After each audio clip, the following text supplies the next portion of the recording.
ইডেনে মঙ্গলবারে ম্যাচ ঘিরে তেমন উৎসাহ লক্ষ্য করা যায়নি। ম্যাচ শুরু পর্যন্ত ইন্টারনেট আর কাউন্টার থেকে বিক্রি হয়েছে মাত্র ৬,৩৭০টি টিকিট। কিন্তু মাঠে যারা আসেননি তারা বঞ্চিত হলেন একটা দুর্দান্ত ম্যাচ থেকে, আর যারা এলেন তারা ফিরলেন অবিস্মরণীয় অভিজ্ঞতা থেকে। ইন্ডিয়া খেলছে আজকে, যা খেলেছে 20 ম্যাচে আছে, আরো ভালো খেলবে। ইন্ডিয়া জিতেছে আজকে, Dhoni man of the match. ওদিকে ভেবেছিলাম যে ইন্ডিয়া তো গেল, তারপরে ইন্ডিয়া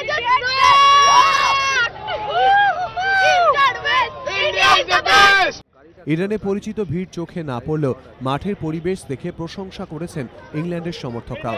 সামনেই টি-20 ম্যাচ ইডেনেই। মঙ্গলবারের তুলনায় অনেক বেশি মানুষ সেই ম্যাচ দেখতে আসবেন বলেই মনে করছেন ক্রিকেট কর্তারা।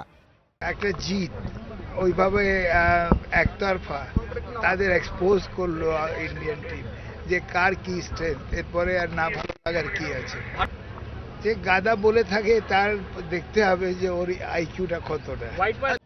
আপাতত দুদিন ছুটি কাটাবেন ভারতীয় ক্রিকেটাররা। টি-20 ম্যাচের আগে 28 তারিখে ফিরবেন কলকাতায়।